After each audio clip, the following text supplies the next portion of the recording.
The advocacy for Nigeria to fully adopt virtual proceedings through digital platforms in all courts has intensified. Although Lagos and Borno states have started this procedure due to the closure of the courts in Nigeria as a preventive measure against COVID-19, many lawyers have commended the move. But there are concerns that this switch may not be in concert with the Constitution of Nigeria, which stipulates that all court proceedings must be held in public.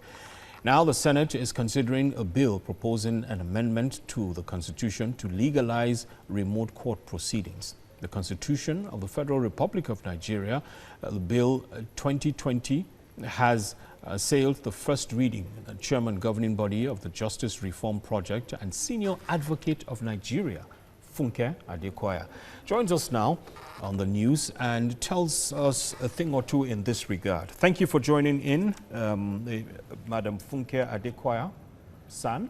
Thank you very much. All right. So, straight to the point, you are in support of the remote court sitting, but why is Nigeria struggling to adopt this initiative? I think it's possibly the fear of the unknown. People are used to doing things a certain way. As the COVID pandemic have shown us, ways of the past are not the ways of the present, and they're not likely to be the ways of the future.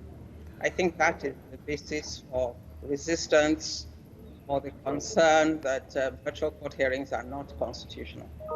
So the fear of launching into the unknown and trying out new things. Now, the bill to adopt online platforms for court sittings will have to pass through the National Assembly and all states in the country before it becomes a law.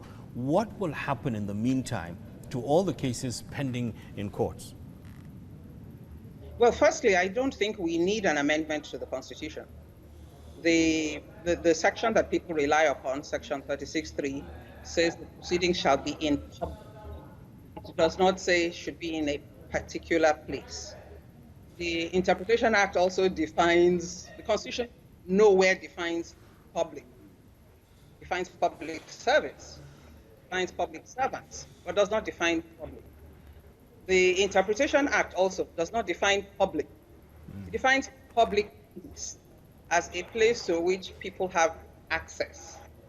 And therefore, virtual court hearings are a place to which anybody can have access if properly organized.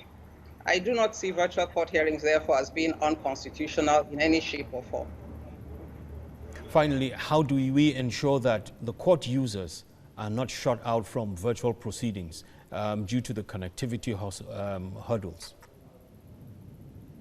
Well, this is another issue. People go to the physical court premises, and the court premises are so small that people do not have access. That does not mean that their lack of access makes it unconstitutional because they can't enter the court and listen to the proceedings. So where connectivity is a problem, it does not make the proceedings unconstitutional just because somebody could not access the system. As long as the facilities are available to enable me click on a link and access that virtual courtroom, then I think the constitutional provisions of shall be in public have been complied with.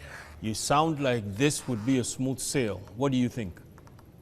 It would definitely be a smooth sail if people just open their minds to the possibilities. For anybody who's been involved in international arbitration, we're used to these virtual court arbitration proceedings online because people are in different countries and the cost of travel make some of these virtual arbitration proceedings normal as of now. Thank you so much, Funke Adekoya, SAN. Thank you for being a part of the show.